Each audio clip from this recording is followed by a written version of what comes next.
Bismillahirrahmanirrahim. Good morning, 7th class. How are you, all of you? Hopes you are all fine. This is your English period.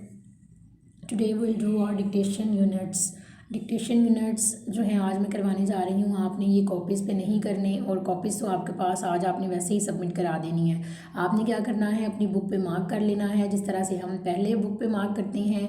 आपने unit number 22, unit number 24 and unit number 25 के ऊपर लिख देना है dictation para. मैं दोबारा बता रही हूँ कि आपने इनको कॉपीज़ पे नहीं करना. आपने इसकी जो लर्निंग है वो बुक से ही करनी है. As you all know very well कि हम सिर्फ इसके स्पेलिंग्स ही लर्न करते हैं. Is that clear class? ये आपने मेंशन करना है. यूनिट नंबर 22 है आपका the tribesman of New Guinea. Unit number 24 है एरोबेटिक्स एंड नेक्स्ट यूनिट है आपका डिसेंडिंग द रैपिड्स. ये 3 यूनिट्स आपके इंक्लूड होंगे. इसमें से तीनों यूनिट में से एक एक पैराग्राफ जो है वो आपको पेपर में आएगा. जिस दिन हमारा डिक्टेशन पेपर होगा उसमें एक एक पैरा आएगा, और एक एक पैरा करने के लिए आपको ये सारा यूनिट याद करना होगा.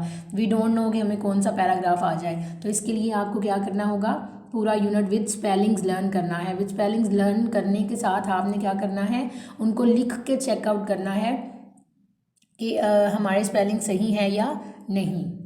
Is that clear? Okay. You can see your lesson number 22. Lesson number 22 है हमारा फर्स्ट यूनिट. आप इसके बारे में पहले भी हम पढ़ चुके हैं, द ट्राइब्समैन ऑफ न्यू गिनी. इसमें से हम सीपी था हमारा, ठीक है. सीपी भी इन तीनों यूनिट में से थे. और यहाँ पे मैं आपको दोबारा बता रही हूँ कि इसकी कोई ट्रांसलेशन, कोई एक्सरसाइज इंक्लूड नहीं है. इन तीनों यूनिट्स जो हैं ये, इनमें से आपको डिक्टेशन पैरा ही आएगा. Page number 99, the tribesman of New Guinea, page number 99. ये आपका यूनिट डिक्टेशन में इंक्लूड है. आप ये पेज ओपन करें. हम अभी रीडिंग्स के स्टार्ट करते हैं. रीडिंग करने के लिए आप देख रहे हैं कि पेज नंबर 99, यहाँ पे मैं हाफ यहाँ पे लिया है और इसको हम रीड आउट करते हैं.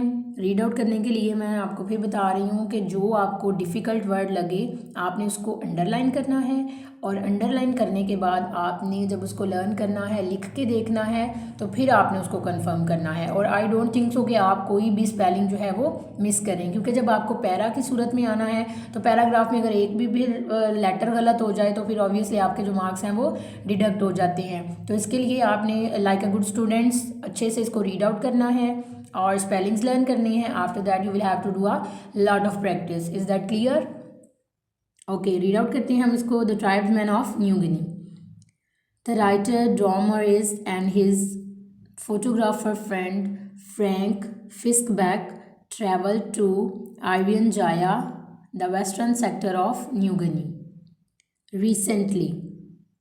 In the extract below, he tells of his party's encounter with the Dani tribesmen while they were on their way to Givika, a mission station in the Grand Valley of the Belgium, one of the least visited places left on earth. ये हमारा first para done हुआ है. आप देख रहे हैं कि इसमें काफ़ी मुश्किल वर्ड है, ठीक है. आपने क्या करना है, इनको अंडरलाइन करना है. जैसे ये बेलियम अंडरलाइन किया, वेस्टर्न अंडरलाइन किया, इनकाउंटर, जो भी आपको डिफ़िकल्ट लगे इनमें से जो आपको स्पेलिंग्स आती हैं वो आप अंडरलाइन ना करें. लेकिन जो स्पेलिंग्स आपको नहीं आती आपने उनको हाईलाइट कर लें या अंडरलाइन कर लें. It depends on you. Okay, next देखते हैं, रीड आउट करते हैं. Suddenly from the bush to our left we heard distant and faint a curious sound, or rather a mixture of sounds. It built up in volume as he walked on and separated into a series of warlike shouts and loud whistles, underlaid by a kind of rumbling chant. आपने क्या करना है, जब पहले भी मैं आपको बताती हूँ कि जब कोई डिफ़िकल्ट आपको वर्ड लगे ना तो उसको पार्ट्स में डिवाइड कर लें. यानी अगर बहुत बड़ा वर्ड है तो आपने क्या करना है, उसको पार्ट्स में डिवाइड कर लेना है. I am just giving you an example. For example ये देखें, अंडरलेड. अगर ये अंडरलेड वर्ड है ना तो उसको पार्ट्स में डिवाइड कर लें, अंडर और लेड. इसको जब डिवाइड करके आप याद करोगे तो ये स्पेलिंग आपको कभी भी नहीं भूलेंगे. नेक्स्ट देखते हैं जी. The mission boys showed symptoms of alarm and urged us to hurry on, but we were curious. We pushed through the bush towards the source of all this noise. Eventually we came to the edge of a cleared space. ये हमने पढ़ा था ना, as, जहाँ पे भी D G ई इकट्ठा word आएगा तो वो ज की साउंड देगा, तो इसको क्या बोलेंगे हम, एज वर्ड होगा ये। नेक्स्ट देखते हैं, परहैप्स 1000 फीट 305 mm मीटर को कहते हैं, तो आपने इसको एम ही लर्न करना है। Square, full stop, in the centre of this space a mob of people milled and left in a frenzied dance. Full stop, there were children, there were women in nets and skirts, and most disquieting for us, disquieting, dis की spelling, quite की spelling और इंग, ये आपको अगर मुश्किल लगे तो आपने इसको कैसे याद करना है, DIS डिस, फिर आपने क्वाइट की स्पेलिंग याद करनी है, QUIET क्वाइट, ING इंग। तो इस तरह से कोई भी, मैं सिर्फ इस वर्ड के बारे में नहीं कह रही, आपको कोई भी वर्ड मुश्किल लगे तो आपने इस तरह से उसको पार्ट्स में डिवाइड करना है, लाइनिंग उसको लगानी है, जैसे DIS पे लगाएंगे लाइन, अंडरलाइन कर लेंगे क्वाइट को और ING को, और जब आपने फिर डिस्क्वाइटिंग आपके सामने वर्ड आएगा तो आप इजीली उसको लिख लोगे, DIS dis, QUIET quiet, ING ing, disquieting. For us, there were male warriors, full stop, they wore their full regalia, headdresses or feathers or leaves, amulets and necklaces, cobweb caps, cobweb. Their muscular bodies shone with big fat, soot and sweat. They grasped barbed 15-foot 4.6 m bamboo war spears, stone axes, knives and clubs which they flourished as they danced. Is that clear? अब यहाँ पे कोई भी word आपको मुश्किल लगे आपने उसको अंडरलाइन करना है, और अगर ज़्यादा मुश्किल लगे तो उसको पार्ट्स में डिवाइड कर लेना है। Is that clear? Okay, next page number 99 का ही जो है ना, हम नेक्स्ट उस पर पढ़ेंगे। ये देखें, यहाँ तक हमने रीड आउट किया था एज दे डांस्ड। ये CP3 आप देख रहे हो ना, तो इसी यूनिट में से हमारा CP3 भी था। ओके, और डिक्टेशन यूनिट भी ये हमारा इंक्लूड है। ओके, इसकी रीडिंग करते हैं। We stood at the edge of the tall grass and suddenly the tribesmen saw us. As पहले भी हमने पढ़ा था और यहाँ पे भी, अगर आप एक बार लर्निंग करोगे तो दोबारा आपको लर्निंग की ज़रूरत नहीं होगी। Prior to this they had been milling round in a circle, the center of which was a bull-necked chief flourishing a cassowary whisk. When they saw us, they stopped their dance. There was utter silence for a second. Then came a loud whistle. Whistle, हम इसको whistle बोल रहे हैं, लेकिन T इसमें silent होगा। लिखने में तो आएगा लेकिन बोलने में नहीं आएगा। इसको क्या बोलेंगे हम, विसल। आप फिर लिखते हुए भी क्या करते हो, उस वर्ड को स्किप कर देते हो। तो लिखते हुए तो हम इसको लिखेंगे लेकिन पढ़ते हुए नहीं पढ़ेंगे, विसल वर्ड होगा ये। Is that clear? नेक्स्ट है, the next instant shouting fiercely and leaping as they came, the whole horde swept down on us. Whole horde, whole में भी W साइलेंट होगा, और लिखते हुए तो हम इसको लिखेंगे लेकिन पढ़ते हुए नहीं पढ़ेंगे। होल वर्ड है ये, होल होड।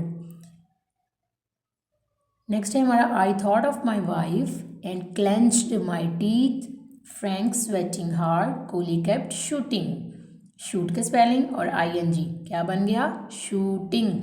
ये इंटरेस्टिंग वे भी हो जाता है लर्निंग का, और इससे आपके जो स्पेलिंग्स हैं वो क्या होते हैं, इजी वे में आपको लर्न हो जाते हैं और भूलते भी नहीं हैं। जैसे ये देखिए, क्लेंच के स्पेलिंग याद करें, CLENCH क्लेंच, और ED लगाएंगे तो क्या बन जाएगा, clenched.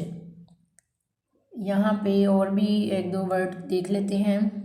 Shouting, SHOUT shout, ING इंग क्या बना, शाउटिंग। तो कोई भी जब लेसन हो ना, उसको इंटरेस्टिंग वे में जब आप लर्निंग करते हो तो एक तो वो लेसन आपके लिए इंटरेस्टिंग बन जाता है और दूसरा फिर आपको भूलता भी नहीं। बोरिंग भी नहीं लगता। ओके, ये आपने स्पेलिंग इसी तरह से याद करनी है और फिर याद करके लिख के प्रैक्टिस करनी है, खाली याद नहीं इनको करना, लिख के प्रैक्टिस करनी है। चलें जी नेक्स्ट देखते हैं। 5 feet 1.5 m short of us, the tribesman pulled up, shrieked, then turned, ran back to where they had started, turned once more and charged us for the second time. This time they did not stop but came straight at us. Full stop. आसूटी kneecap इसको पढ़ेंगे, इसको क्या बोलेंगे? Kneecap. K इसमें silent हो जाएगा, लिखते हुए हम इसको लिखेंगे लेकिन पढ़ते हुए नहीं पढ़ेंगे। जैसे नाइफ वर्ड, नाइफ की स्पेलिंग होती है ना KNIFE नाइफ, तो नी KNEE नी, तो ये नी कैप है वर्ड, तो इसको हम बोलते हुए नी कैप बोलेंगे लेकिन लिखते हुए के मस्ट प्लेस करेंगे, अदरवाइज आपका ये वर्ड रॉन्ग हो जाएगा। Brushed my nose and then they had passed us, full stop. When we turned to look, we saw that the Danny were laughing. GH जहाँ पे भी वर्ड आएगा तो वो क्या बोलेगा? laughing। क्या वर्ड है ये? laughing। लाफ का स्पेलिंग याद करें और साथ में ING प्लेस करें तो ये बन जाएगा laughing। One of them came up a narrack, we see you man, and we shook hands, full stop. I walked over to the party of warriors standing beyond the dancers. Standing, STAND, stand, ING, क्या बना? Standing. Shook hands and established myself with a volley of inner acts. Established का spelling याद करें, ED आगे लगाएं establish के बाद, तो ये क्या बन जाएगा? established। अभी भी यहाँ पे आपको कोई वर्ड मुश्किल लगे उसको पार्ट्स में डिवाइड करें और after that you will have to learn that word. Is that clear? जो तो गुड स्टूडेंट्स हैं वो आई नो वेरी वेल के वो ऐसे ही लर्निंग करते हैं। ओके, ये हमारा लास्ट पैराग्राफ है, इसको रीड आउट कर लेते हैं। Frank meanwhile took photographs of the dancers. He often, इसको often नहीं बोलना, ये क्या वर्ड है? often। इसमें भी टी हमारा साइलेंट होगा। ऑफन वर्ड है ये, अक्सर होता है इसका मतलब। disappeared completely in a whirl of black bodies and I felt slightly, slight की स्पेलिंग और साथ में when we add ly the word become slightly nervous, NER vous, nervous. आप जब इसको स्पेलिंग्स को इस तरह से याद करते हो ना तो ये एक इंटरेस्टिंग वे में आपको बता रही हूँ, इस तरह से आप याद करके देखें, आपको पहले से ज़्यादा जो है ना आपकी अच्छी लर्निंग भी होगी और इजी वे में आप इसको याद कर लोगे। ओके, नेक्स्ट देखते हैं। There was an electric quality about the situation, the dancers were excited and excitable, यहाँ पे एक्साइटेड और ये excitable. I sensed that they could quite possibly experience a sudden change of mood। अच्छा, ये quite हमने पीछे पढ़ा था ना, डिसक्वाइटिंग। इस क्वाइट का मतलब होता है बिल्कुल और एक क्वाइट होता है खामोश जिसमें ई पहले आता है। तो ये आपने according to the sense of the sentence understand करना है कि यहाँ पे कौन सा क्वाइट आएगा। फ्रॉम फ्रेंडलीनेस, अब देखें इसको आपने ये नहीं कंसीडर करना कि इतने बड़े स्पेलिंग का कैसे याद होंगे। पहले आपने फ्रेंड के स्पेलिंग याद करने हैं, फिर LI फ्रेंडली, आगे नेस के स्पेलिंग, तो ये आपके लिए इजी बन जाएगा। Friendliness to hostility, full stop. At last after nearly an hour we left them still dancing and went on down the trail. It was nearly sunset when one of the boys stretched an arm out and pointed, and we saw in the distance brown water laying down mildly amidst cultivated fields and the semaphore wink of the sun off and a tin roof, and the boy said in a pleased way, Givika। Okay class, we have done our dictation. ये आपने अच्छे से spellings learn करने हैं और क्या करना है जी, इसकी प्रैक्टिस करनी है। This is your diary dictation unit 22 learn with spellings. Class आपने like a good students unit number 22 मैंने आपको दिया है। जैसे जैसे मैं आपको एक एक यूनिट दूंगी आपने अच्छे से उसकी लर्निंग करके और लिख के प्रैक्टिस कर लेनी है। ओके क्लास, ओके जी, थैंक यू, अल्लाह हाफिज़।